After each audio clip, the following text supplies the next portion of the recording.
Welcome to the tax session. As Sam mentioned, it's Grad School 101, filing taxes for graduate students. It's a riveting session, I will have to let you know. And today we're really just going to discuss the taxation of scholarships and fellowships, and then how it's best to report them on the tax returns. As Sam mentioned, it is a very thorough presentation with a lot of detail. So as we go through this, of course, we want you to ask as many questions as you can.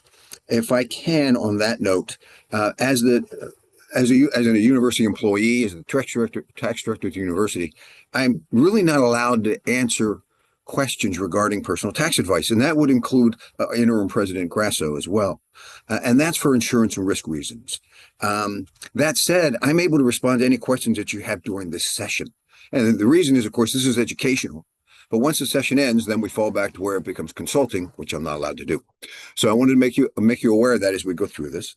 I do want to say that the theme of today's presentation is really just to discuss a primary issue that affects most students, and that is that you bear a significant tax burden that you may not know about. You may have to identify taxable income. You may have to quantify the tax and possibly pay that on a quarterly basis to the IRS. And you may need to file multiple state income tax returns. And as we go through this, the presentation is set up for that. Again, as Sam mentioned, you also have this interview or the taping of it you can go back to as well if you need any additional information. So with the agenda, it's action-packed. We actually just want to ask a lot of questions. I do want to make a distinction as we go through this. The filing requirements or the reporting requirements we're going to talk about differ for certain students depending on your classification. So for U.S. citizens and permanent residents, non-resident aliens, and that's just defined by the Internal Revenue Code. We have U.S. citizens and permanent residents are treated one way and non-resident aliens another. As it turns out, it's more beneficial, less of a burden, if you will, for the non-resident aliens. So as we go through this, we're really focusing a lot of our material for the domestic, what we call domestic, and the resident aliens, or the U.S. citizens and resident aliens. And that'll be throughout the presentation, although we do try to address every issue as we can as we go forward. Now, with the agenda, I guess the first question you have is basically, what's taxable income? And I have a bar in front of me here. So what's taxable income for federal tax purposes? That's the first thing we want to talk about. What is income? It's a very interesting concept. And then if I have it, so then I have taxes. If I have taxes, I have to pay them. How's that done? Basically, how do you compute taxes? You may not have had the chance to do it, or you may have done it to some extent, but not to this extent. And then if I have a tax, and you mentioned quarterly, I have to pay them in, and now I don't pay them in on April 15th. When do I have to pay them? That's a question as well. And then if you've worked in other states during the year, you may have multi-state filing requirements, and that's something we'll touch on as well. So there's a lot here as we go through it. So as Sam mentioned, make sure you ask your questions as we go along. We'll try to address them accordingly. Let's see. So yeah. So now we're looking at really the general rules for federal income tax. It's all basically governed by the Internal Revenue Code. It subjects taxpayers to taxes annually. It's an annual issue, and it's on net income. And we'll talk about that as we go. Certain definitions you need to know. Taxpayers, broadly defined. That includes individuals, trusts, estates. It also includes the University of Michigan. Income, we file a 990T, which is a form for unrelated business taxable income, which is income tax. So yes, we do pay taxes. Income, it's broadly defined, and you'll hear this term as we go throughout, an accretion of wealth. You've been put in a better position than you were, and if that's the case, at least financially, the IRS wants to tax you. And that's broadly done, wages, interest, dividend income, and so forth. There's also another tax regime on the tax return, and that deals with self-employment tax, or what you may know if you've been an employee as FICA. We won't address that much as we go through this. This is generally for income tax, but it comes up from time to time, and we'll talk about it. If you have questions, feel free to raise them. And then the taxes. how do you compute the taxes and what are the tax rates? And in this case, you're going to find they're graduated and they're based on classification statuses, whether you're single, married, filing jointly, married, filing separately, and so on. What's the time period? Well, it tends to be calendar year. It's also based on cash basis, and you'll hear that as we go through it, but it's really when you get the cash. There may be a promise to pay you something over a period of time, but if that's not a very set in stone promise, then yeah, it's when you get the cash. And that may matter when you're looking at the quarterly estimated tax payments, which we're going to talk about. Then there's your citizenship. If you're a U.S. citizen or a resident alien, this is part of the reason for the difference in treatment, then you're subject to your tax on your worldwide income. Whereas if you're a non-resident alien, an NRA, you're only going to be subject on your U.S. sourced income. It's a smaller piece of the pie, although it may not matter much here. It is something to keep in mind. And then taxpayers, basically, we have to pay taxes as we earn them. So it's not a situation where we pay it all next April when we file the tax return. In fact, that's more of a reconciliation return. We have to pay taxes in all along as we go. And that'll be a very important concept because that's really where your quarterly estimated tax payments come from. So that's something to keep in mind.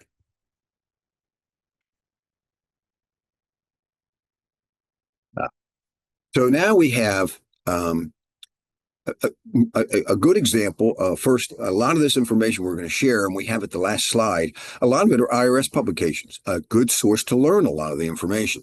That said, when you're reading an IRS publication, keep in mind it's been drafted by the IRS, and there are certain positions that they are not going to share with you that are basically favorable to you. They're just going to talk about what works best for them. So you have to keep that in mind. So if you use these publications, always feel free to go to Master Tax Guide or another source.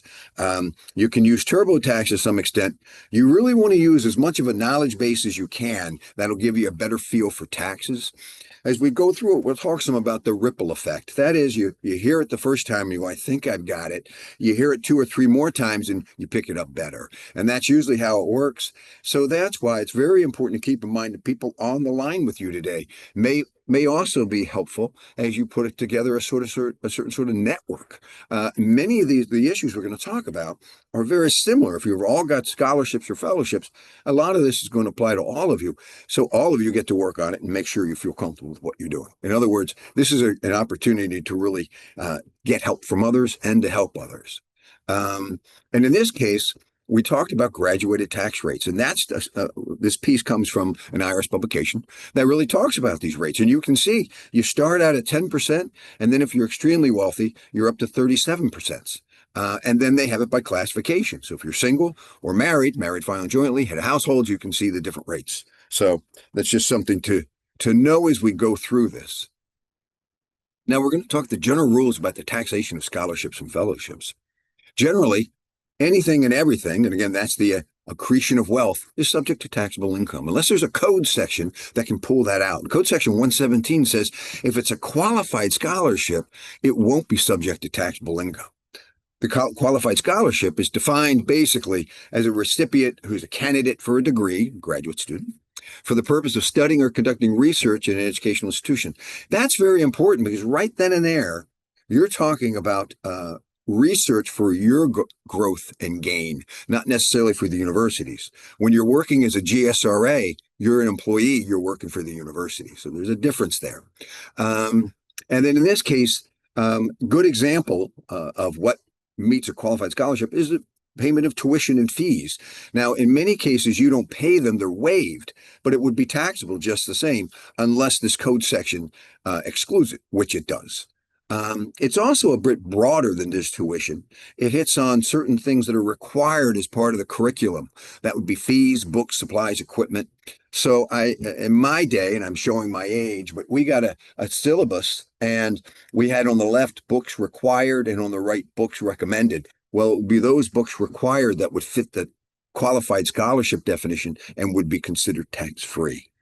Non-qualified scholarship is anything related to a scholarship that isn't qualified. That's generally how the code works. But in this case specifically, that'd be cash stipends that you get, which you use to pay for rent, food, or other personal items. If you use it to buy items that are required as part of the curriculum, again, that would meet the qualified scholarship. And then at the bottom, we talk about that that second tax regime, the self-employment tax or FICA taxes. And again, you shouldn't on a scholarship be subject to that because, again, we're going up to the definition. You're here for the purpose of studying or conducting research. That's for your personal growth and gain, not the universities. So in a sense, you're not earning service or wages. You're actually having a learning experience, and that's what we want you to have. So you shouldn't be subject to that, to the FICA tax. Okay, so now we talked. Okay, I get it. We got tax. I understand that, and that's fine. So how's this work? Do you guys tell me any of this? How does this work? And this again comes in with the distinction between the U.S. citizen and the resident alien, as opposed to the non-resident alien. So basically, if you're an employee, your employer takes care of a lot of this tax burden. They issue you a tax form. At the end of the year, it's a W-2, and throughout the year, it's pay stubs. And if you read the pay stub closely, your tax information is there. And your employer will actually identify your taxable income. Here it is. And they have to know that because then they're going to withhold taxes. So they're actually going to pay to the IRS the taxes that you owe. It certainly makes my life easier because I'm an employee here at the University of Michigan. If you're a 1042-S, that's really going to be an employer or a payer that's actually making a payment to an NRA, non-resident alien. In this case, much the same. On that form, they're actually going to identify the taxable income and withhold from you. Now, if you're so the question is, if I'm a U.S. citizen or a resident alien, and I'm getting a taxable scholarship, which isn't a W-2. You've just explained to me it's not earned income. I'm not working for the university. I understand that. And I'm not an NRA or non-resident alien, so I shouldn't get a 1042-S. So I guess I get a 1099. And generally, you would be right, except the Treasury regulations came out about 25, maybe 30, 40 years ago that basically excluded that and said, no, we don't have to issue. So the University of Michigan does not have to issue the scholarship payment we're giving you on a 1099. And that sounds good because it means, oh, I don't get a tax form, but you're still subject to taxable income. And that's where the confusion begins. And that really is the hub of this discussion. And that's why it's much more of a burden for the U.S. citizen and resident alien than the NRAs, because you now have to identify the tax. You then have to quantify the tax. You're then going to have to pay that tax in, and it's on a quarterly basis. And then you're going to have to figure out what you need to do with multi-states. So that is the hub of the presentation as we go forward. So right now, let's visit some of the general rules for non-resident aliens, NRAs. First, again, this is we're talking about non-U.S. citizens who have yet to become resident aliens, and really it's foreign-born persons who just haven't been in the U.S. long enough to qualify as a resident alien.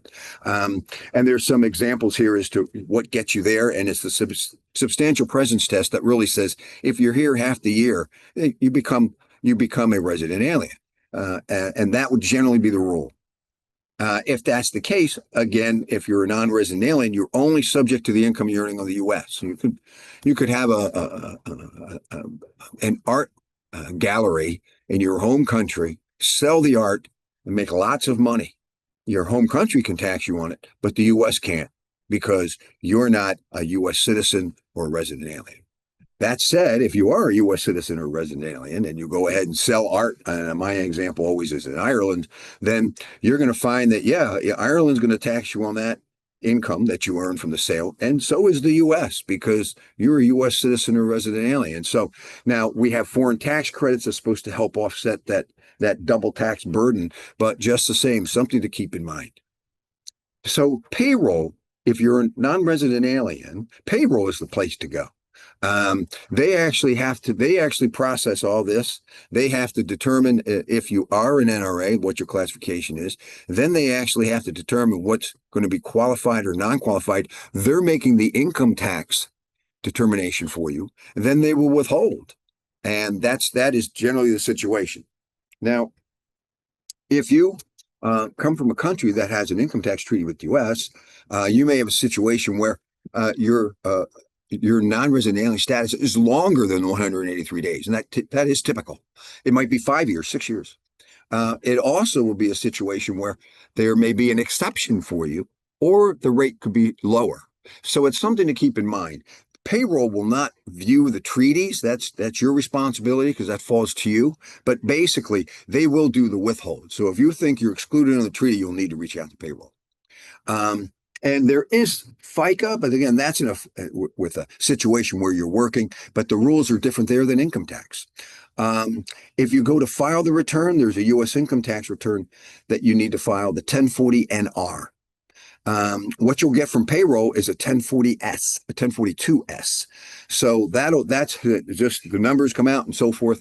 But you've probably received the 1042S form in the past. If you have it, you'll get that at year's end. They pretty much send out in January of the next year. Now, here's the thing. What we started out saying, I really can't be your consultant, and I can't. But payroll can if they give you a form. If payroll gives you a W-2, you have the access to call payroll and ask questions. If you get a 1042S, likewise, you can call payroll and say, "What happened? How's this go? How'd you do this? How'd you do that?" So basically, you can contact payroll if you get a form, and that would be for non-resident aliens. So not only do you have taxes withheld, you have a resource you can go to. Further, we have an international center that's extremely active. So if you have any questions, they can help you. They also have a software that you can use for free to help you do the 1040 NR. And so it's extremely user-friendly. Now that would be NRAs. So at this point, I want to stop and give us a very quick quiz. Don't worry, there's no grade on this. So the question is, would you rather have a $50 deduction or a $15 credit? Well, sounds like it's got to be a trick answer because 50 is higher than 15. So what's going on here? And the answer, you're correct. It is a trick answer, a trick question anyway. In the left-hand column, we have a tax computation. This is what we're talking about. This is really how the return is done. What is your income? What's your total income? Do you have any deductions? And then you subtract the deductions from the income, you have taxable income. Then you come up with a tax rate. Again, we saw the graduated tax rates, the progressive, and you'd find where you belong on that. And then you determine if you have any credits, and we'll talk a little bit more about this as we go. And then that determines what you owe. The middle column is the deduction, and on the end column is credits. So with the deduction, I have $100 of income. I have that $50 deduction you're asking me about. I subtract that from the 100, I have $50 of taxable income. That's what's going to be taxed. I bring up the tax rate. $50 is under is definitely at the 10% rate based on the brackets. I have $5. That's what I owe. I don't have a credit. But in the far column, I have $100 of income. I don't have any deductions. So I have $100, which sounds high, certainly higher than the other column. And the taxable income at the tax rate of 10% is $10. But when I apply the credit's greater than the tax. So you have one or two situations. You don't owe anything, which is good news, or they're going to pay you $5, which is the excess amount, which is great news. That's called a refundable credit. That's a concept that we'll talk about as we go through as well. So bottom line is credits are good. You want to hear about credits, and that's just something to keep in mind as we go through. So we're going to talk about the Form 1098-T. That is a tax form that our office, our Student Financial Services office, really you should receive this if you're a student. And basically, it's going to talk about a credit. So a lot of times you get a tax form, it's income tax. The 1099, the W-2, the 1042S, that's all income. This is a form that's talking about a credit. It's very good. Two types of credits, American Opportunity Credit, which most likely won't apply to grad students. It's an age limit thing. But that is refundable, or the lifetime learning credit, which is non-refundable, not more likely will apply in some cases. As we get into it, you'll see how it does and doesn't apply. The refundable credit, of course, gets you money. The non-refundable just reduces your tax liability to zero. Again, you're getting a form, a 1098-T, that gives you access to the University of Michigan to ask questions about that form. And in this case, you want to reach out to Student Financial Services. They will be able to help you get through that. So here's an example. Again, this is something we've taken out of the IRS publication, and this one is 970. You'll hear that because that's really just for students. That's very helpful, educational benefits, actually. And you'll see at the second box from the bottom is really what causes the issue. where the same expenses paid entirely with a tax-free scholarship, which if you have your tuition waived is the answer yes.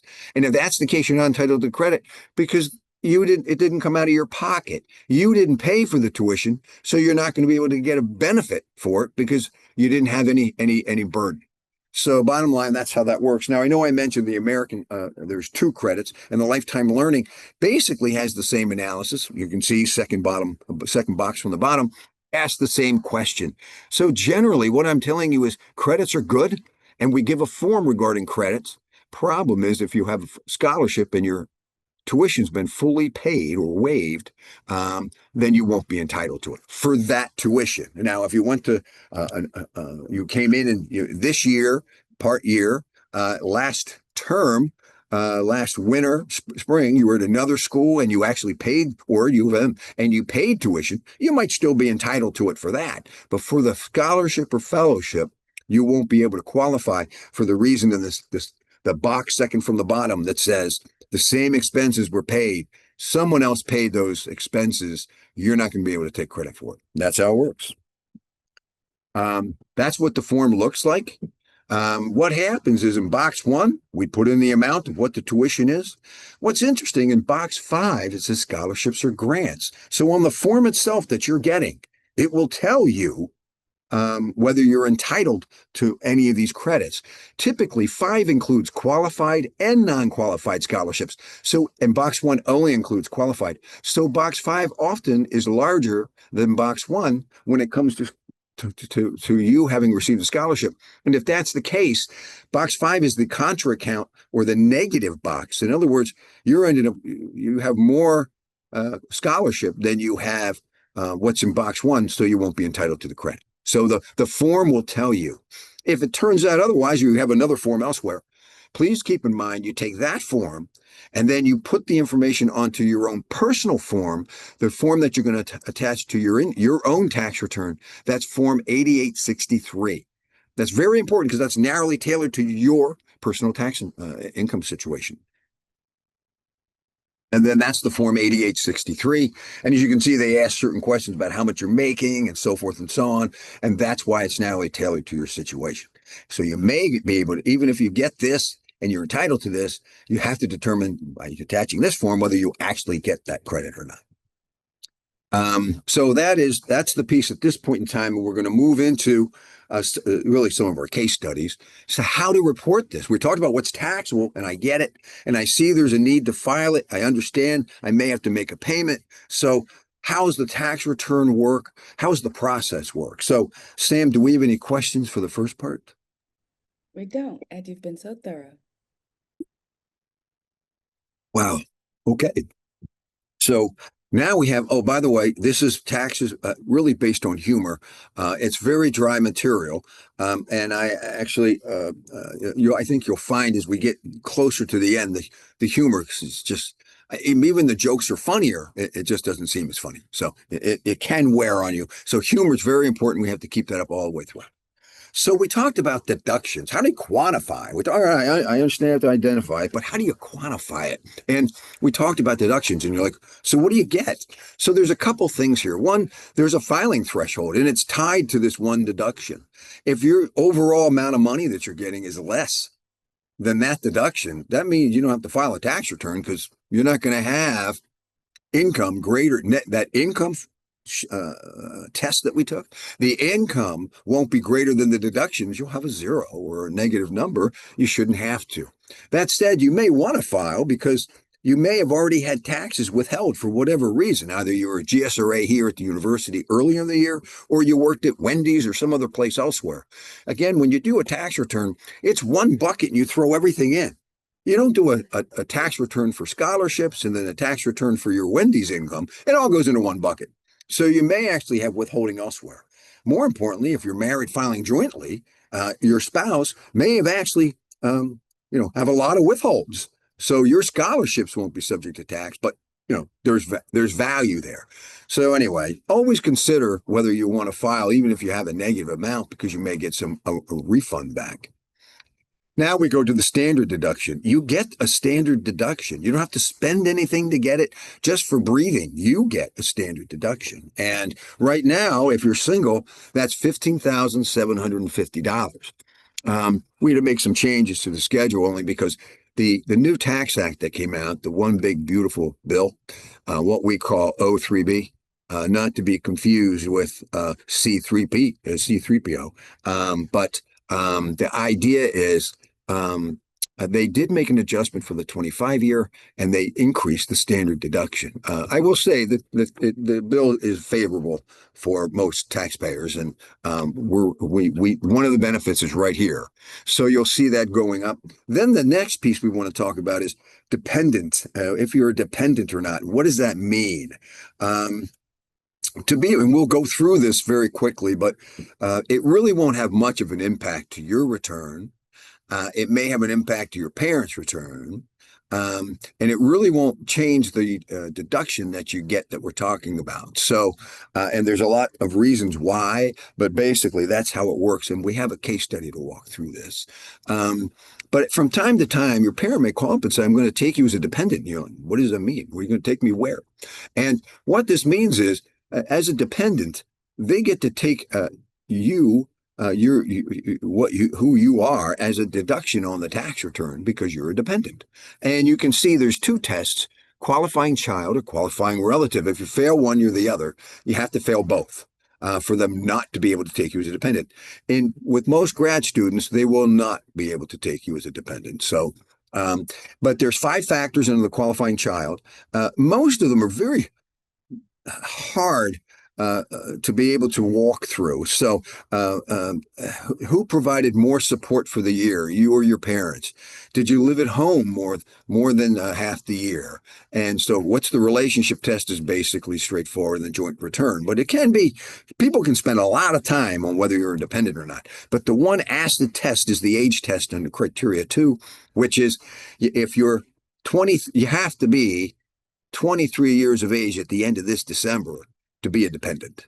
If you're anywhere during the year 24, you're not going to be able, 24 years of age, you're not, your parents will not be able to take you as a dependent. And if that's the case, then you have to determine whether you're a qualifying relative. There isn't an age test there, but in this case, there is a threshold test on income. And basically, just a little bit more than $5,000, 5,050. If you earn 5,051, again, they won't be able to take you as a dependent, and both tests will be failed. So it's just something to keep in mind as you go. And if I may say, this is a side note, but if you do qualify as dependent and your parents say, this is great, we're getting tax savings because of you, you can always say, can we share in that piece of pie? I don't think there's anything wrong with sending me some of that money as well, because I want you to know I kept myself healthy all year long, so you'd be able to take that deduction. So now we're into case studies. And we have a group. Yes, Sam. Before we move forward, there's a question. Someone says that if we are funded by a fellowship, and so they recognize that they're expected to set aside money for taxes and pay them quarterly, can you discuss how to go about doing that? Or can you advise on how much they should plan to set aside? Well, we can pick that up when we get to quarterly payments. So, Okay, and then there's another question that says, do all students receive a 1098T or only students who are eligible for a tax credit? no, all students should get that.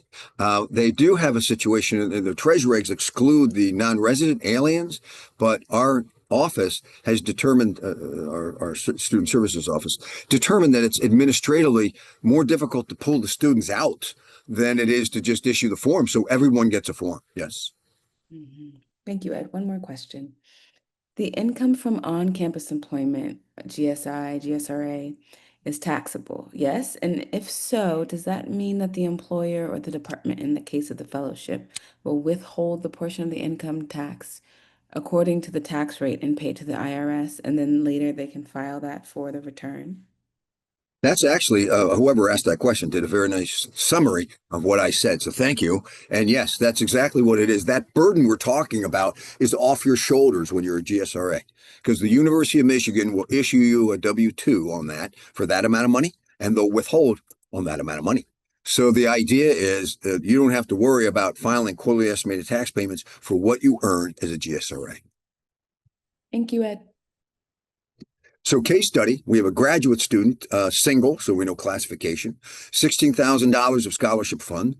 They're a U.S. citizen, who is, so we don't have any withholding done for us. They're 23 years of age, and they have a scholarship. That's all they have. So there's a very clear picture of being able to show how the taxation of scholarships work. Now, at 23, you're thinking, oh, this person's a dependent, and they may qualify as a dependent. This is actually the first page of the 1040. A lot of information here, name, number, and so forth. Under filing status, you hit the box single. Then you get digital assets, which doesn't mean much to me. Then you get standard deduction, and it says you as a dependent. So you're telling the IRS, yeah, my parents check on their return, because, and they have to put your social security number on it when they take you as a dependent. So the system should match. You're saying you're dependent. But as you can see, when you go through the return, you would fill out this return the same if you were not a dependent. And of course, that's because it's scholarship income. It's very important to understand that. That's the exception. And in this case, our example was $16,000. All of that's taxable. You put that on line 1. And then line I asks you to add it all up. Then you get down to 9 and 11 and so forth. Nothing, you're not adding any other of those taxable items in on the return. So now you get down to the adjustments. And here in this case, your standard deduction. Now, this form was done at the beginning of the year. You'll notice that it is a 24. We don't have, you'll see as we go through this, some of these returns, the IRS hasn't done this. We didn't update it for the standard deduction. We just put in the 15,750. But generally, for this year, at 16,000, you would put in 15,750. And that leaves you with only $250. So you can see how much the O3B actually has helped, because the deduction before was and now it's 15,750. The deduction last year was 14,600. So it does help. And then when you go through, you use that 10%, because that's the low tax rate. When you look at progressive rate, that's what you're going to fit into, $1,400. I'm sorry, the $1,400 is the net. That's your taxable income. And then when you put the tax to it at 10%, you get 141. So, or 140. But the idea is that's your tax return. Now, as we go through this, we get the quarterly estimated tax payments. You're going to realize you don't have to file. You can file. You don't have to pay any quarterly estimated tax payments. You can file this return next April and pay the full 151. And the reason is it's under $1,000. And we'll talk some about this when we get there. But the bottom line is the IRS, and it's no offense, they don't want you putting a lot of time into filing, dividing 141 into 4 and paying it 4 times throughout the year, when quite frankly, they're not going to make a lot of money on it anyway. What they do, they get your quarterly estimated tax payments, and they invest it, and they get interest on that. That's what they want to do with it. And that's why there's penalties if they don't get it, if you don't pay it in, because you're going to give them the interest instead. But 141 is so small in comparison to what the IRS and the country runs on. They're not interested. So I just want to let you know the good news is you only owe 141. Even the better news is you only have to pay it once, which is the following April. It's not so bad. You don't have to quarterly estimated tax payments. So that is an introduction to what the return looks like. It's focusing on just scholarships and fellowships, and it'll deal with dependent and what we can call independent being very much treated the same, again, for scholarships and fellowships. Second case study, you're a postdoc student and you receive a grant award of $15,000 from NIH, and now you're conducting research at, you can say, University of Michigan. Again, we use U.S. citizen because they have more of a tax burden than any other party. This would also be resident aliens. And the expenses, they're basically used for rent and living expenses, none of which would be considered to be qualified scholarships. We also have another scenario where the graduate student receives a $25,000 grant, $9,000 of which they have to take out of the bank and pay for tuition. That's not our scenario. Tuition is just waived in your case. But in this case, we're using this to show an example. So you have to pay the tuition. 'And then you spend $1,000 for the books that are required for the curriculum. $1,000 of which they have to take out of the bank and pay for tuition. So now you get down to the also part of the qualified scholarship. Then you spend the $15,000 for rent and living expense. So basically, how do we report the return? How does this look on a tax return? And the point is, it looks the same. And the reason is it's $15,000. Now, the first one is just 15,000 and your tuition was waived. The second one is you paid in 9,000 and 1,000 which for books, which means qualified scholarships. So you only have to report the amount that you use for rent and other living expenses, what we call the non-qualified. And that's why the answer is the same, because they're both $15,000 for rent and other living expenses. Interesting, you don't have to show the math. You don't have to show 25 less 9 less 1 like we have here. You just show 15. And I can tell you the IRS doesn't want to know how you got what you got. The IRS isn't concerned. The IRS isn't concerned whether you believe it's taxable amount or not. If they don't like it, they will come out and check. That's what they do. So and when they do, you want to make sure you have the records, and we'll talk some about that as well. The bottom line is the presentation's just the same. So if you're using the standard deduction, and again, this is the one prior before the new 03B bill, 03B Tax Act, you come up with a certain amount of money as taxable income. In this case, 400, 10% tax is $41. You still don't have a quarterly estimated tax payment. Life is good. And you get to file that next April and pay the $41. Now, we're going to quarterly estimated tax payments, but before I do, Sam, do we have any questions? Yes.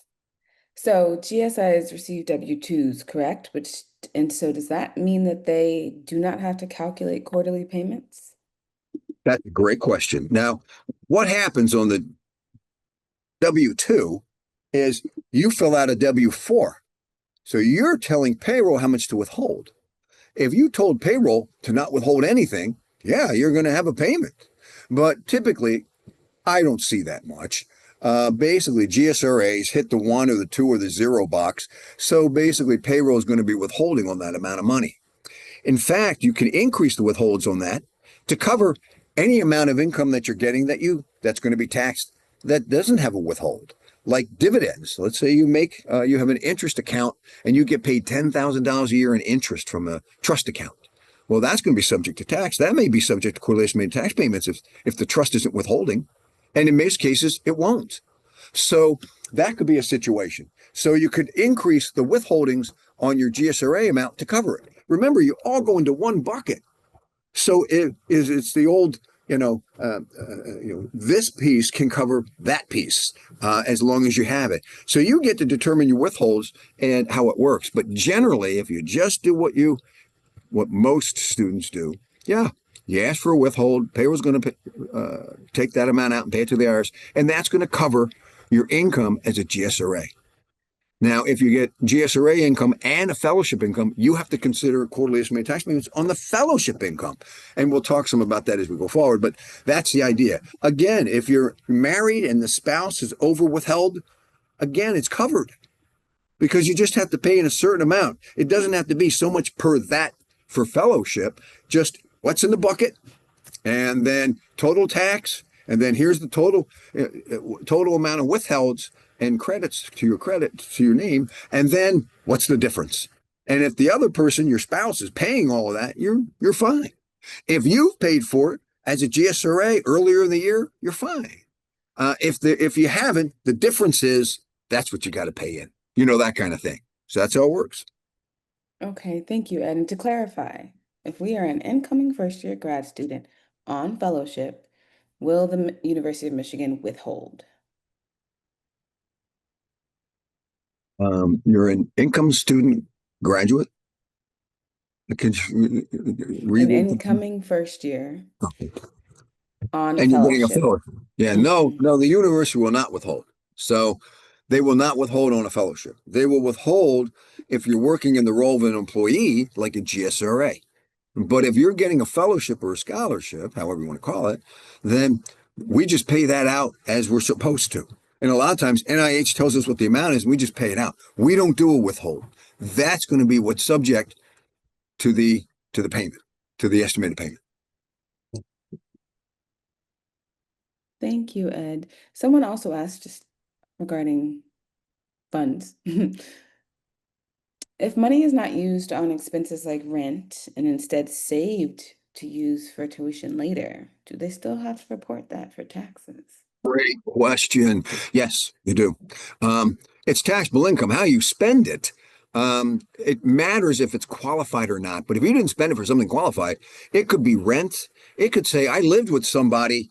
My aunt put me up the whole time. I've got all this money saved. I didn't have to worry about it. Yeah, you still have, go back to the one term we talked about, accretion of wealth. Yeah, you're in a better situation than you were before. They paid you money. That's taxable income. Now, because it's personal, we won't give you the deduction for the rent. So if you keep it, save it, whatever, that's all fine, but you'll be taxed on that because you have an accretion of wealth. Thank you, Ed. And as an international student who's working part-time with the university and graduating soon and moving to a different state, will they need to pay taxes for both states? Yeah, and we'll talk about that when we get to states. But yes, when states are well, again, we'll get to that when we get to states. So I could get into it now, but I'll save that excitement, much like the Johnny Carson show. They they save that guest for the last minute, and that's what we'll do. So we've got some stuff to go through. Thank you, Ed. So estimated taxes, and the one question we had was, can you set money aside and so forth? This is interesting. If you do it, well, let's just walk through this, I guess. Oh, humor again. That's about it.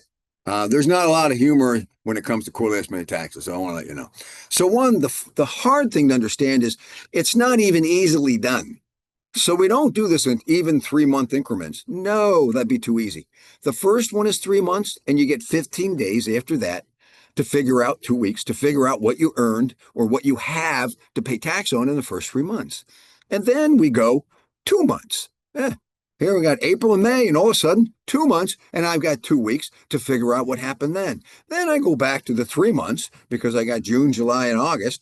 And then I go back to 4 or 5 months, right? Because now I got September, 4 months, September, October, November, December, which I then pay in January 15th. So it's not easy. I want to let you know. Um, so then you've got various forms. You can put it on a Form 1040 ES. Today it's all done digitally, so it's so much easier. In our day, and we'll walk through it, you had to really put it on a voucher and write and so forth and so on. And today it's much easier. But what I want to stress is, however you make the payment, keep record of the fact that you made the payment. Oftentimes the IRS will come back and say, you filed your return, but we didn't see the 20 grand. Like, I paid it. I paid it in $5,000 increments the whole year. We don't see it. Here it is. Here's the evidence. Ah, there it is.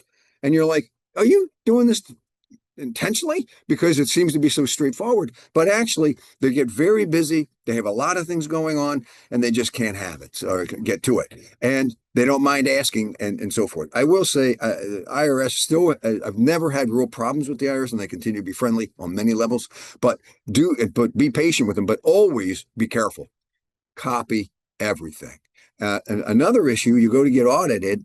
They don't audit you after when you get the tax return. They look at it, but the statute stays open for 3 years. So like 2 years and 9 months go along, and then they send you a notice. And then they're going to say, can you show us this or that or this? And you're thinking, wow, that was so long ago. As a student, I've moved 6 places. I don't even know if I kept any of that. And that's why we recommend you get hard copy as well as anything on your system, which can always do something to disappoint you when you need it most. And then you put it in a shoebox and you carry that shoebox with you wherever you go. And that way you have it. You want to make sure you have double security, belts and suspenders when it comes to keeping documentation that you paid the IRS, how you determine what you paid the IRS, and then basically when you paid the IRS. And that's very important as you go. I don't mean to lecture, and I apologize if it sounds like I am, but I want to let you know that that's supposed to be good advice. So that's how it's supposed to come out. And then state taxes have a quarterly estimated tax payment too. Although I've never really heard or seen any issues with the state on this. So the Fed is very active about it. So how do you do quarterly estimated tax payments? And how's this work? And that goes back to the earlier question that we had, Sam. So basically, you try to look at it from an annual perspective. And It helps with grants because you have a pretty good feel for what you're going to make over the next year. So let's say you know what you're going to have for 25 and you already know what you're making for 26. You feel good. So with 25, you really just have to finish up this year. And we talked about the quarters. So if you get your grant money in September 1st, that falls into the, sorry, I must have hit a box. That'll fall into the last period. That's January 15th. And you would just figure out how much that is and figure out what the tax is.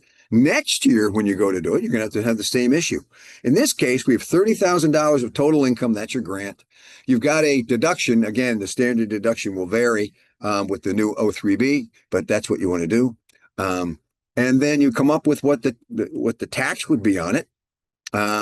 So you get your taxable income, and then you figure out what the tax is, and then what you get to do is pay it in increments. You don't even have to pay 100% of it. 100% of it for the current year. You get to pay in 90%. You can pay in 100% of last year's, and last year's may be cheaper, but it's the total tax, not just the estimated tax. And then once you get that, you just divide it by 4, and that's what you get to pay in. With that said, that can be a lot. And what we recommend to folks, and this is where we come back to that earlier question, if you can, you figure out in early January what you're going to owe for the year, and you get to doing your tax return, last year's tax return, April 15th. That's when you also have to make a quarterly estimated tax payment for the current year. A lot of times, if you know what you're going to pay for the entire year, pay it all in first right away. You're done. And then you don't have to pay it in as you go. It's not like you have to do it per quarter. They just give you that option. You could pay it all up front if you want. You can't pay it on the back end. That's where the penalty comes in. So in other words, the IRS is more than willing to take your money early, but they're not willing to take it late. So that's how it works. So you can budget how you want to handle it. Sometimes folks will sit there and say, I'll hold on to it and just pay it as I go. And that's great. As long as you remember and you don't forget, that's good. And you can handle it that way. But there's ways to figure it out. But it's a quarterly estimated tax payments, because it's quarterly, shouldn't really be daunting. You just want to sit down and say, what would I owe annually? And then figure it in increments, however you want to pay it and whenever you want to pay it, as long as it's earlier rather than later. And that's the idea. So in a nutshell, that's quarterly estimated tax payments. So Sam, any questions on that? Yes. So, as an incoming first-year PhD student who is on fellowship, this person recognizes that they need to pay taxes quarterly, right? But what about the wages that they made this year before the fellowship began? When do they pay those taxes? That's great. Actually, that's a great question. The earlier slide, that's a W-2. That's the employer is going to give you a W-2 at the end of your year, and they're going to tell you that we identified what your tax was, the wages, and then we took, and you've already paid the taxes. They took the money from you then, and then they paid it to the IRS. So if you go back and look at your last pay stub, you'll see how much you earned for the year from that employer, how much that employer actually took from you to send off to what they call FIT, federal income tax, and probably the same for the state. In which case, you've already been covered. You don't have to pay it. You've paid it, and they did all the work for you. So that's the idea, hopefully. And I say that because sometimes, you find out you were paid under the table. So there's no reporting. But my sense is they did what they're supposed to do. Everything's fine. You shouldn't have a problem. That's whether you're a GSRA for the University of Michigan or you worked at Wendy's or McDonald's or anything along those lines. And so, if an employer withheld some money for your taxes, do you still have to figure out what you owe annually and possibly pay up front now as a PhD student if you had funds withheld from, I guess, January to September? So that's a good question. I guess my sense is that it comes down to each person's situation. So if I had a job and they withheld taxes, I have taxes to my credit. The question is it enough to cover my fellowship too? And again, if you're married, you might even have withholdings from your spouse you can share if you're going to file jointly. So the point is, do you have enough already given to the IRS? not that you have in your bank account. That's not helping because the IRS doesn't have it, but that has been given to the IRS. If that's been given to the IRS, enough has been given to them, then you don't have to worry. And if it covers it, but you need to do the calculation to determine, well, here's the tax on the fellowship. When I add in my wages and fellowship, I end up with a certain amount of tax. That's $400. They withheld $350 on my earlier job. So I owe 50. That's all I owe. Now, if you looked at the scholarship, you'd say, well, it's $100. You actually owe less than that. Well, they didn't withhold enough from you on the wages. Or if it's the other way around, they over withheld on you, that kind of thing. And again, all that comes down to you when you told them what to do, when you gave them the W-4. You told them how much to withhold. So that's how it works. But the point is, it's fluid and they work together. So you really need to figure out what the cost of the scholarship or fellowship is, and we add that to the income, do the taxes, and then determine how much they've already paid in. The difference is up to you to cover now going forward as a quarterly payment. They say that makes sense. Thank you, Ed. Good. One final question.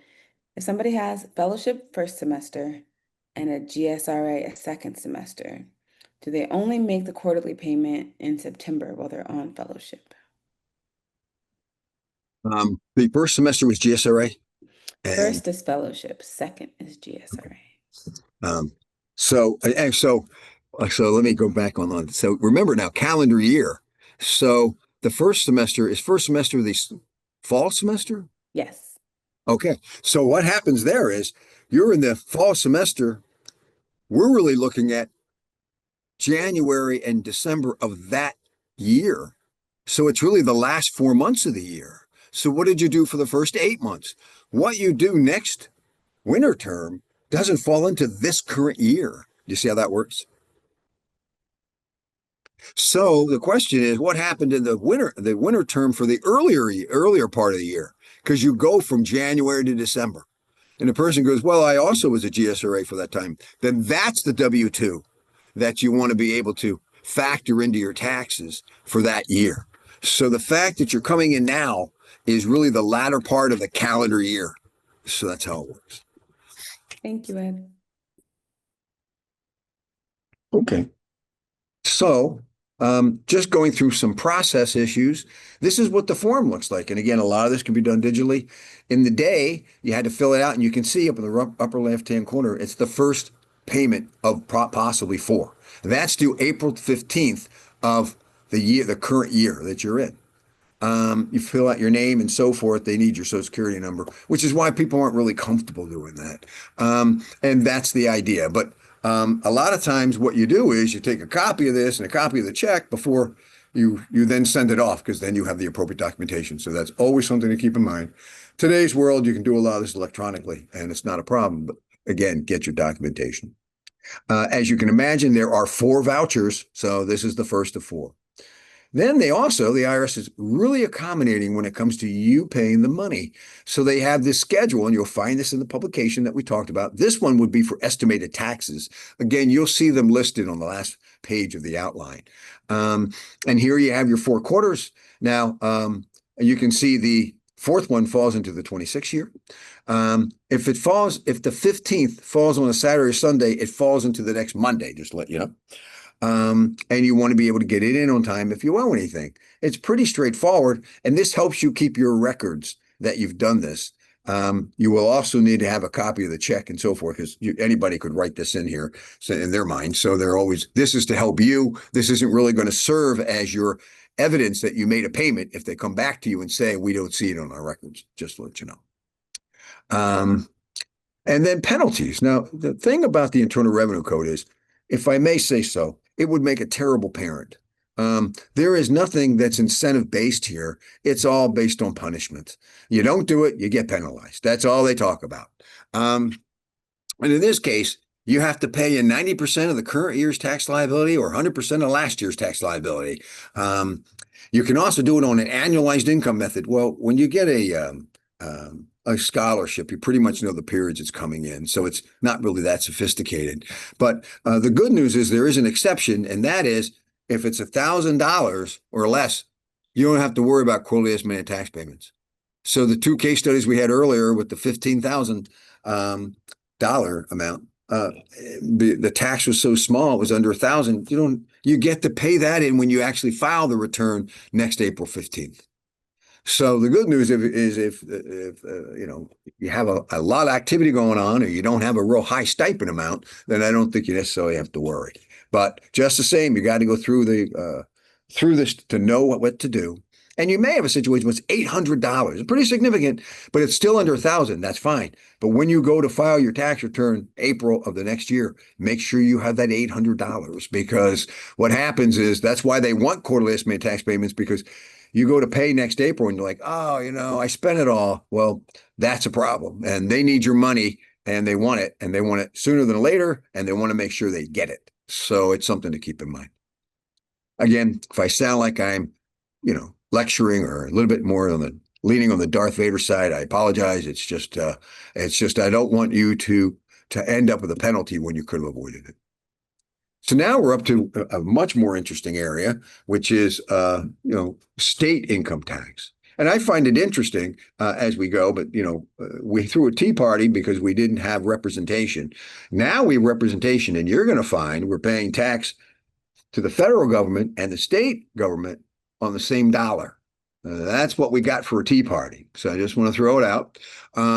Again, the humor gets softer as we go. So this case, let's go back and just revisit the general principles for state filings, just like we did with the Fed. So generally, the state law is pretty much like the Internal Revenue Code. Why create something new when it's already been, when it's already there? No need to do that. So they feel very comfortable with that. Now, there are some exceptions and so forth, but that's when you get into the really interesting activities. And so basically, if you file a Fed return, you may have to file in most cases, you're going to file a corresponding state return. And again, it's going to be on the same dollar. So it's not like in fact, the state return usually picks up with what did you tell the Fed you made? Then we start there, and then they just tax you on the same dollars. With multi-state filing requirement, and this is where it gets interesting, you may have to file in more than one state in which the scholarship is earned, depending upon where your state of domicile is. So basically, if you're from Michigan and you now have a scholarship at the University of Michigan, and this is the state you've lived in the entire year and earned money, you're not going to have multi-state filing. You're good. When we get to domicile, people are going to say, and this is an interesting area, and we'll talk some about how it works, but basically, to keep in mind, it comes down to intent. So that's really where now intent by the states, they'll ask you a little bit more, did you change your residency? What was your intent? Where do you want to live and so forth? So we can talk about some of that when we get to multi-state. There's a bit of a challenge. But generally, where we see a double tax between the Fed and the state, we shouldn't necessarily see a double tax between the two states. So if you're originally from South Carolina, we have an example on that, and now you're in Michigan and you have a scholarship in Michigan, you'll pay to Michigan what you owe to Michigan, and basically South Carolina should give you credit for what you paid to Michigan, and they do. But there is a little overlap, and that's the essence of what we want to talk about here. And that's why it comes down to maybe I should change my residence, because it looks like I could be overtaxed by my home state. So that's something to keep in mind. And that's where intent comes in, because you're like, so what does it take for me to become a Michigan resident? And basically, it would be something that would be primary source documents. So it would be your driver's license. It could be a bank account. It could be the lease arrangement you get into and your name's on it. So that's the idea. That's sort of what they're looking for. It's not going to work if you're wearing, Michigan paraphernalia. So that's just not going to work. That's not enough. So that's the idea. So we'll get into some examples as we go. So let's go through Michigan. So you're the Michigan resident, you've lived here, and that's it. This could also apply to people who really are a state resident elsewhere, but they just got into the state and they've actually been here 8 months, 9 months, more than 6 months. So that's at least 6 months. So what we have with Michigan is a tax return like any other state, and it looks a lot like the Fed, but we also have a credit, which is called the homestead exemption. It's a refundable credit. So again, we should get very excited about credits, more importantly, refundable credits. And it's called homestead, but it doesn't apply just to homeowners. It applies to renters. Um, but basically, you have to have lived in Michigan for 6 months or more. So if you just came in, you come in August, you're not going to make it. Um, they do also have a valuation issue that you look at, and a lot of that comes down to your rent you're paying and how many household resources. This is meant for folks who really need the break, and it includes students. So it's very popular for students. The state is more than aware of this. If you go out to their website, they'll talk about this, and they'll talk specifically about students because they're very concerned that students may take advantage of this when they're not entitled to. In other words, you have less than the 6 months or something like that. So do know there's some guidance there, but the state is also giving you some cautionary statements as you go through. So we have a case study, $8,025. Non-qualified scholarships. That's the stipend, cash stipend you're getting. That's going to be taxed. I didn't use any of it for books that were required for the curriculum, so it's all taxable income. Whether I spent it on living expenses or I saved it by living at my aunt, taxable income. Now, no other income was earned. We do that so you can see a very simple, hopefully make it as simple model as we can. The student is not claimed as a dependent. That does matter at the state level. So that's something to keep in mind. And the student is a resident of Michigan and qualifies for the homestead exemption. This is great. Well, here's what a Michigan tax return, income tax return looks like. They start with the exemption. You're one person. You're not a dependent on someone else, so you get the $5,600. Again, it matters at the state level. We talked about the income being $8,025. When you subtract $5,600 from that, you get $2,425. You apply a tax rate of 4.25%. You end up with $103. Not so bad. You could probably afford $103, but wait, it gets better. Did you have the homestead exemption? In this case, the individual does. And they computed $425 of it. So, oh, that sounds pretty good. So what do they get? So basically, they get, when you come out with it, $322 back. The state will pay you $322. You started out paying them $103, and you ended up with them paying you $322. That's a pretty good deal. I'll tell you, I want to file my state return. I'm not entitled to this, I just let you know. So here's what the, let's see, form looks like. So you basically have to have a form. Anything you take as a deduction, you have to basically establish how you got that. And in this case, you start out with how much you're paying in rent, you times it by a certain percentage as they give it to you. They also look at how much you made, because they don't want to give it to those who are really doing well. They want to do it to those who are, not in the high income classification.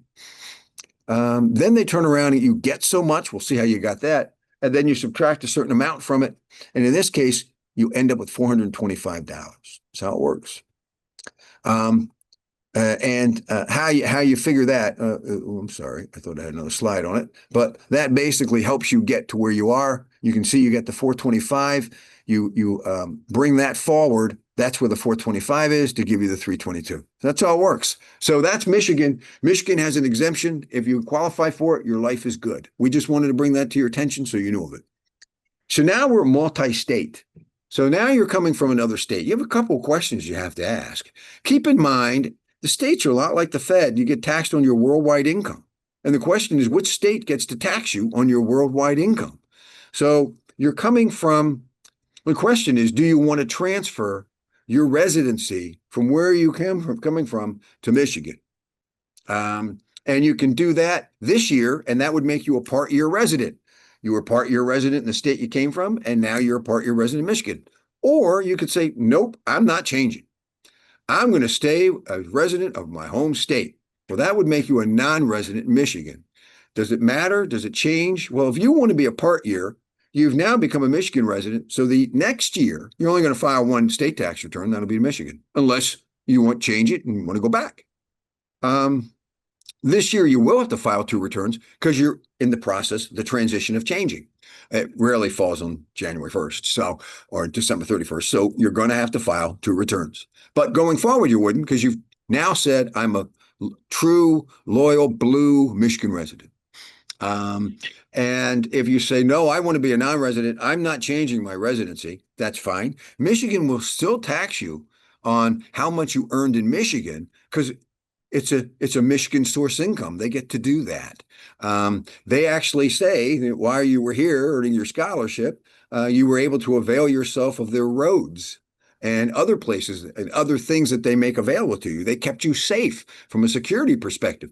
You should have to pay taxes to them, and that's how that works. That's the rationale. So why would you want to say, well, I want to stay as a non-resident? Well, you may come from Florida that doesn't have an income tax regime.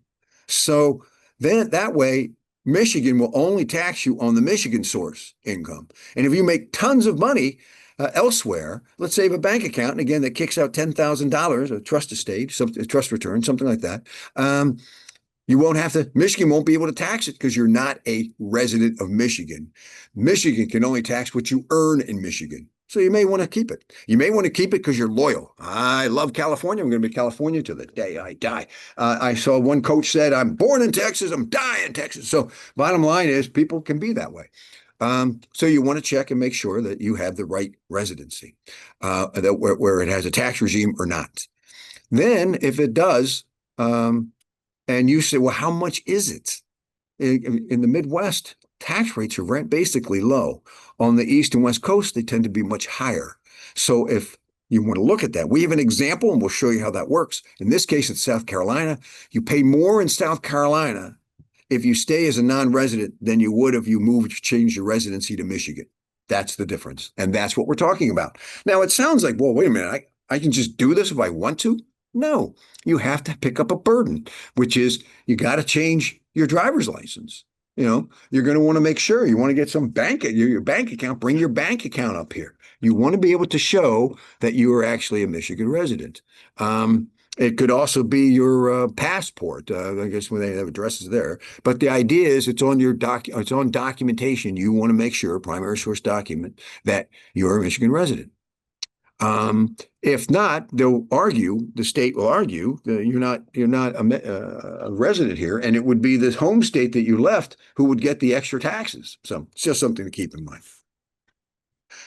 Ed, for that, is it just a demonstration of their lease to prove that they've been living in Michigan? Well, what you want to do is keep the documentation on hand in case you get asked. You don't have to submit any of that to the state. But here's a good scenario, Sam. Let's say you take the homestead exemption because you say you're a Michigan resident and you've been here for the entire year. And they come back and they say, okay, so prove to me you're a Michigan resident. You say, well, I still have a driver's license in South Carolina. They go, then you're not entitled to the exemption. So that's where voter, how do you vote?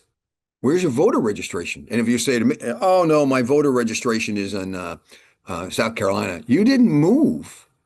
So we will tell you you're not entitled to the homestead exemption. We want that $322 back. So that's how that would work. So just to let you know.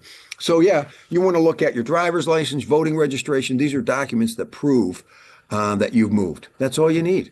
And because of the burden, Sam, that's not an easy process. And for me, if you're going to change your driver's license, they got to give you a new picture. That's always scary. So I've never come out well in those pictures, honestly.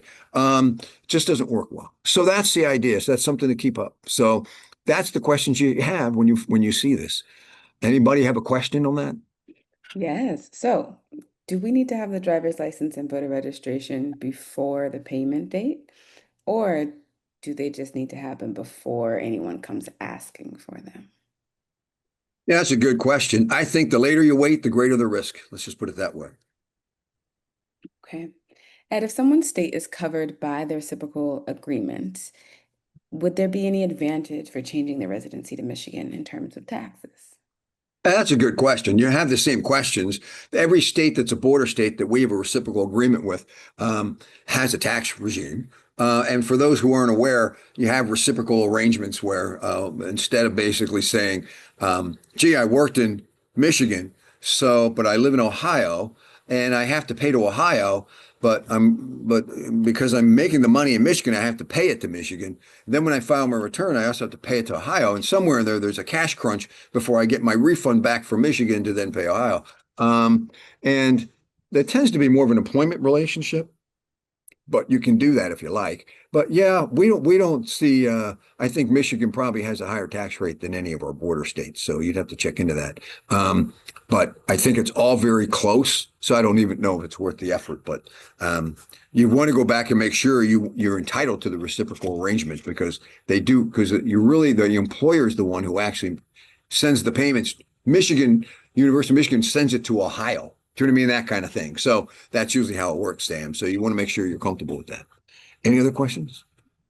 Yes, thank you. So for the homestead credit, does 6 months mean the entire 6 months or the majority of each month for 6 months? So that's a great question. So I think to some degree, I mean, when you say you're a resident, it's at a very high level. And that's where you, again, you want to do it as soon as you can. You want to get the documentation in place. But if you have a driver's license and you're voting, and then you take vacation for 6 months in a foreign country, you're still a resident of Michigan. You know, that's the idea. So you don't actually have to be here all the time, but you want to show that you care about being here. The documents are here, they show you're here, and so forth. So it doesn't mean you have to be in the state. You're not allowed to leave the state. You are allowed to leave the state, but you really want to demonstrate that you're here. And if you don't have the documents and you're not here, you won't get it. You know, that kind of thing. So, but yeah, you can go out and visit your relatives or something like that are out of state. That's not going to take away from your residency because you're still saying, I'm still a Michigan resident. So it shouldn't be, that isn't necessarily something that I think would necessarily cause you any problems. Great question, though. So I've not gotten that in the past. So good question. Mm. Can a non-resident alien on an H-1B visa paying for an F-1 visa non-resident alien file tax on the paid tuition fees? Well, yeah, if you're a non-resident alien and you've been given what's considered to be taxable income in the state of Michigan, you're going to need to file that, pay the taxes to Michigan. Yes. Back to the homestead credit. If you fail and the state claims you aren't a resident, is there a penalty? Oh, well, I mean, if you get audited, yeah, they'll, if you get audited, they'll take that away from you. And then when they take it away from you, they'll say, we should have had it all along. So we're going to ask you for interest. And then we're also going to hit you with penalties because we don't think you should have done that. And again, we're as bad a parent as the federal government. That's how that works. Okay. If someone decides to go to a tax accountant to file the year's taxes for regular wages, when should they do that? Is it prior to the January deadline for the fellowship? Is it by the quarterly tax deadline? Yeah, if you're going to, the quarterly deadline, if you want some tax advice, you can go to a tax advisor if you have to make a quarterly estimated payment before you make a payment. But if you want to make your go to a tax advisor to actually have your tax return prepared like HR Block, you have to wait to the year end, number one, because you could make a whole lot of money on December 31st, right? So they want to make sure you get all the right money and everything in there. And then usually the IRS doesn't have forms out until the end of January, you know, that kind of thing. So you really can't start to that. You always know somebody who how anxious they are about taxes when it's February 1st and like, I filed my taxes, you know, and you're like, wow, that's early. Um, and you never know because you may get another form that comes in later on or something else that would make you do an amended return. But you usually know what you're getting and what to expect. So that's usually how it works. But, and you can file as early as you want, but when you're doing the actual annual return, you have to wait to the year end. If it's quarterly estimated tax payments and you have some questions, yeah, ask whatever you can. It won't be a form, so to speak, because they're just telling you what the payment is, and you all you have is a voucher. But you can certainly talk to them before that date. Talking to them after that date is postmortem planning. There's not much they can do for you, and again, you'll get hit with that penalty. So. Okay, thank you, Ed. If somebody were to cover some qualified expenses through a 529 account, what does that look like for tax estimates? Well, your 529 is well, it's not It's a funding method of paying for one's education. And usually the parents get into a 529 plan to pay for their kids' education. And as long as it's used for what it's supposed to be used for, then there aren't any tax implications to that 529 plan. So that's usually how that works. If that's the case, and that's what's paying for your school or your tuition, then you basically really don't, you're under a different set of rules. You're not getting a scholarship from the University of Michigan, which could have tax implications. You're getting a plan that's paying for your tuition. It's limited tuition, Sam, so you don't get stipends from them, too many of that kind of thing that could trigger tax. So that's why it's kind of like a different scenario. Okay. And just somebody wants to clarify. Okay, they start earning fellowship before September 15th. Do they start paying quarterly taxes on September 15th? Is this a situation where they would pay the amount that they would owe for fellowship taxes from September to December on September 15th? So if you got paid your scholarship or fellowship on August 31st, you need to figure out what the tax is by September 15th. If you got paid on September 1st, you get to go to December, what was the date? 15th, I think it is. So you're good there. So it's the period in which you earn, again, it's cash. So when did they pay you the cash? And the cash really comes down to they make it available to you. So you can't say, nope, nope, I don't want it. And they go, well, you got to take this. No, no. And I'll wait 2 days. You can't do that. But bottom line is if it's not scheduled to be paid out until September 1, then, that falls into the fourth quarter. Falling into the fourth quarter means you get to sit on that until December 15th. Okay, thank you. And there's a particular situation.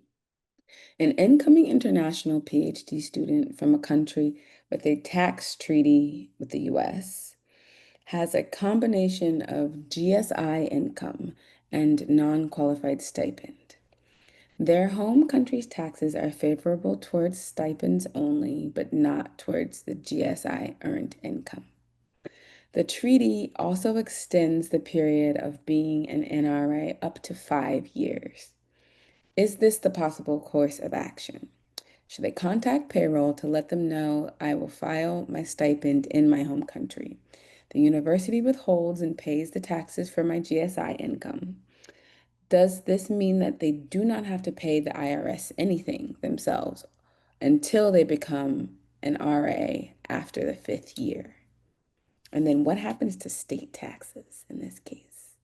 Okay, so I can answer some of that. So you've got a tax treaty. The GSI is earned income and they're going to do fine. The stipend, they may be favorable to.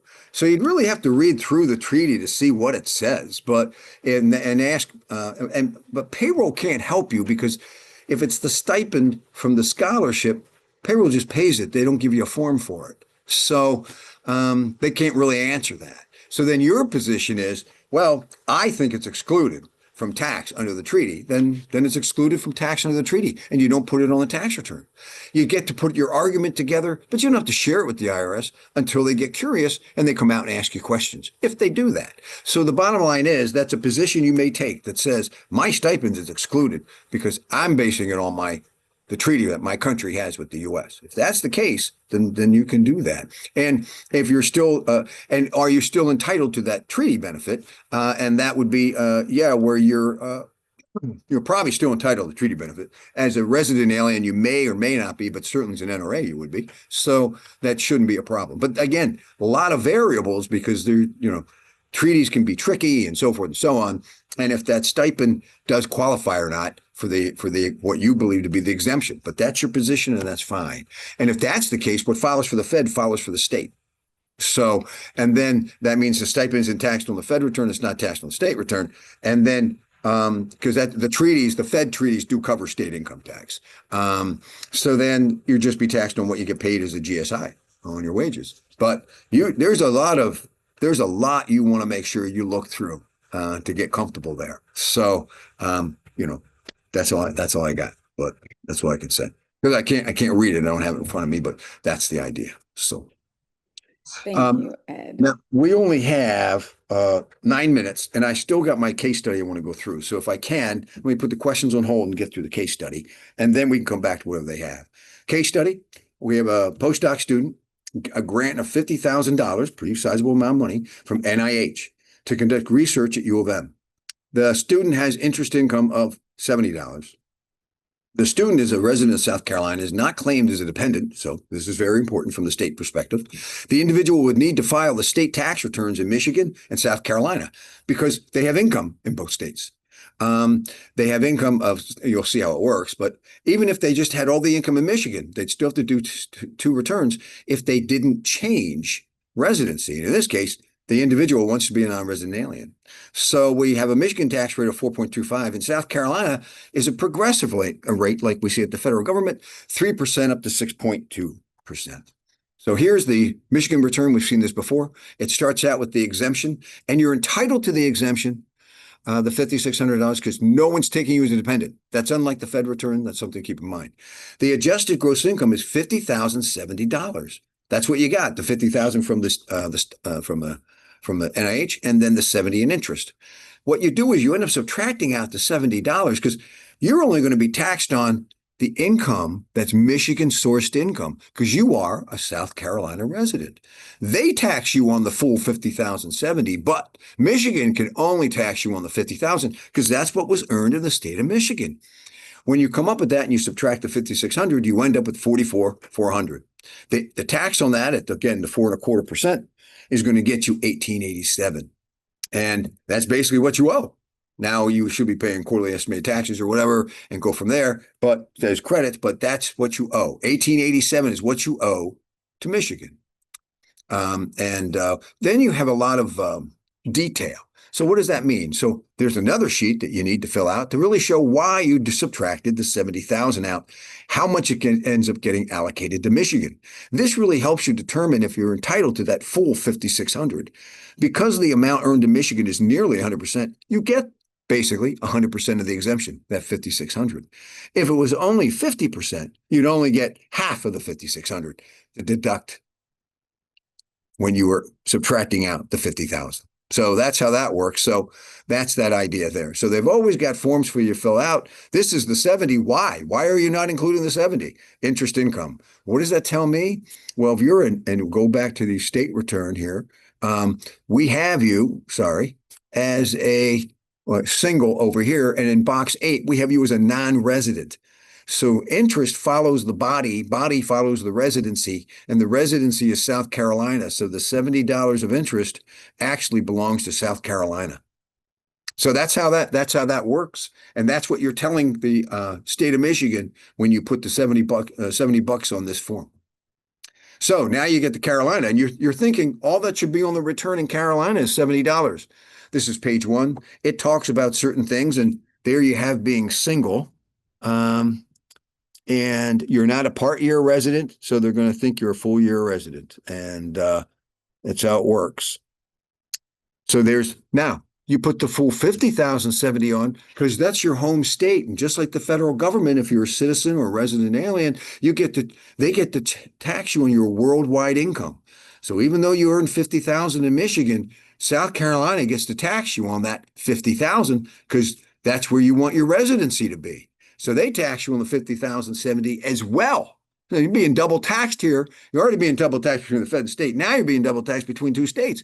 And we'll show you how you try to alleviate that.